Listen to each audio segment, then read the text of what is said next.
तो चलिए बात करते हैं कल की यानी 9 जुलाई 2025 की।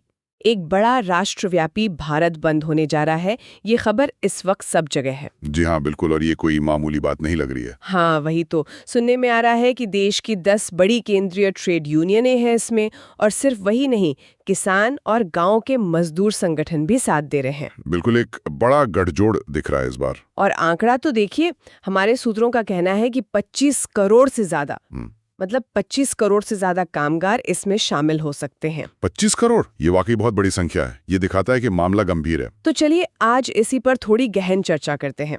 हमारे पास जो भी जानकारी और रिपोर्ट्स हैं, उनके आधार पर समझने की कोशिश करते हैं कि आखिर ये सब क्यों हो रहा है, ये कौन लोग हैं जो सड़कों पर उतर रहे हैं, और सबसे जरूरी बात, कल हम सबके रोजमर्रा के जीवन पर इसका क्या असर पड़ सकता है। जी बिल्कुल, इसे समझना बहुत जरूरी है। तो सबसे पहला सवाल, आखिर इतना बड़ा विरोध क्यों? ये अचानक से तो नहीं हुआ होगा। जो रिपोर्ट्स हैं वो क्या कह रही हैं? देखिए, रिपोर्ट साफ इशारा कर रही हैं कि ये केंद्र सरकार की जो हालिया नीतियां हैं, खासकर आर्थिक नीतियां, उनके खिलाफ एक बड़ा गुस्सा है। अच्छा। यूनियनों और किसान समूहों का मानना है कि ये नीतियां उनके हितों के खिलाफ हैं।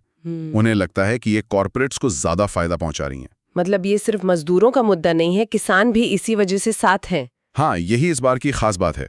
ट्रेड यूनियनें और किसान संगठन जो अक्सर अलग अलग लड़ाइयां लड़ते हैं, वो एक कॉमन एजेंडे पर साथ आए हैं। अच्छा, और वो कॉमन एजेंडा क्या है? मतलब मुख्य मामले क्या है? उनका तर्क है कि जो आर्थिक सुधार हुए हैं, खासकर लेबर लॉज में जो बदलाव हुए हैं। हाँ, लेबर कोड्स की बात काफी चल रही है। बिल्कुल, वो बदलाव और खेती से जुड़े कुछ मुद्दे जैसे एमएसपी वगैरह, ये सब मिलकर मजदूरों के अधिकारों और किसानों की रोजी रोटी दोनों को कमजोर कर रहे हैं, ऐसा उनका मानना है।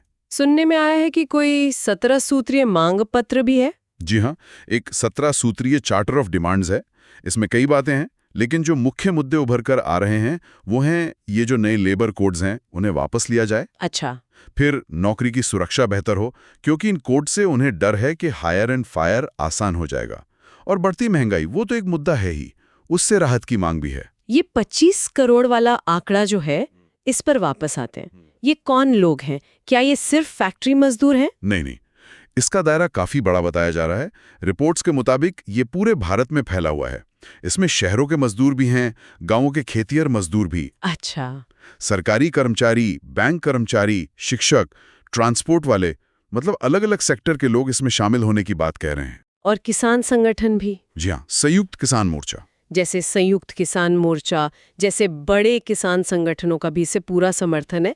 तो जैसा मैंने कहा, ये मजदूर और किसान दोनों के मुद्दों का एक बड़ा संगम बन गया है। तो फिर कल आम लोगों के लिए दिन कैसा रहने वाला है? क्या क्या सेवाएं प्रभावित हो सकती हैं? देखिए, असर तो पड़ेगा, और शायद काफी गहरा पड़ेगा।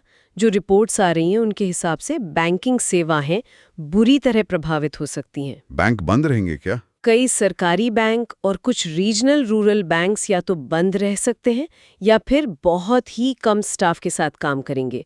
मतलब कैश निकालना, चेक जमा करना, लोन वगैरह के काम अटक सकते हैं। ओह, और आने जाने का क्या? ट्रांसपोर्ट? पब्लिक ट्रांसपोर्ट पर भी बड़ा असर पड़ने की उम्मीद है। बसें, कई शहरों में मेट्रो, लोकल ट्रेनें, इनकी सेवाएं या तो बहुत कम होंगी या शायद पूरी तरह बंद रहे। अच्छा, मतलब ऑफिस जाना, बाजार जाना मुश्किल हो सकता है। हाँ बिल्कुल, ऑटो टैक्सी यूनियनें भी कहीं कहीं समर्थन में हैं, तो सड़कों पर भी दिक्कतें आ सकती हैं। और सिर्फ शहर के अंदर नहीं, शहरों के बीच यात्रा करने में भी देरी हो सकती है। शहर बाजार पर भी असर पड़ेगा? हो सकता है। ये निर्भर करेगा कि हड़ताल कितनी व्यापक और असरदार रहती है अलग अलग क्षेत्रों में। प्राइवेट सेक्टर की कंपनियां और स्कूल शायद खुले रहें, खासकर जहां असर कम हो। लेकिन वहां भी कर्मचारियों के आने जाने में या सामान की सप्लाई वगैरह में दिक्कतें तो आ ही सकती हैं। तो ऐसे में लोगों के लिए सलाह क्या है? क्या ध्यान रखें कल के लिए? सलाह यही दी जा रही है कि सबसे पहले तो लोकल न्यूज़ पर नजर रखें, देखें कि आपके इलाके में क्या स्थिति है। जी। अगर बहुत ज़रूरी काम ना हो तो शायद घर पर रहना ही बेहतर हो, या अगर ऑफिस जाना ही है तो थोड़ा वक्त लेकर निकलें। और पैसे वैसे का क्या? हाँ, ये एक ज़रूरी बात है। थोड़ा कैश हाथ में रखने की सलाह दी जा रही है। हो सकता है एटीएम खाली मिले या ऑनलाइन पेमेंट में भी दिक्कत आए। सही बात है। और थोड़ा लचीलापन रखना होगा शायद। बिल्कुल, क्योंकि कई बार होता है कि कुछ सेवाएं अचानक शुरू भी हो जाती हैं, तो तैयार रहें। ये तो हुई कल की बात, लेकिन इसका बड़ा असर क्या होगा?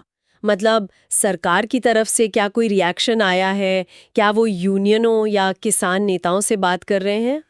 देखिए, अभी तक तो ऐसी कोई खबर नहीं है कि सरकार ने कोई बड़ी रियायत दी हो या बातचीत का कोई ठोस प्रस्ताव रखा हो। लेकिन अगर कल की हड़ताल वाकई इतनी बड़ी होती है जितना अनुमान है, तो सरकार पे दबाव तो जरूर बनेगा। आपको लगता है इससे कुछ बदलेगा, मतलब नीति के स्तर पर? कह नहीं सकते, पर इतना बड़ा प्रदर्शन नीति बनाने वालों को कम से कम इन मुद्दों पर दोबारा सोचने या बातचीत करने पर मजबूर तो कर ही सकता है। यह सिर्फ एक दिन की हड़ताल नहीं है, ये एक तरह से जमीनी हकीकत का आईना है। सही कहा। इसका एक राजनीतिक महत्व भी है।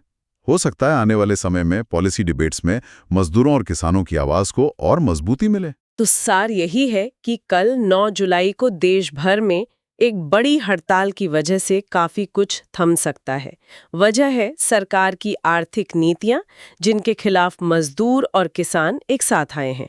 तो बैंकिंग, ट्रांसपोर्ट जैसी जरूरी सेवाओं में रुकावटें पक्की हैं। अपनी प्लानिंग इसके हिसाब से ही करें। बिल्कुल, कल का असर तो सामने दिखेगा, पर असली सवाल यह है कि क्या ये विरोध प्रदर्शन लॉन्ग टर्म में कोई नीतिगत बदलाव ला पाएगा या ये सिर्फ एक और विरोध बनकर रह जाएगा? इसका जवाब तो वक्त ही देगा।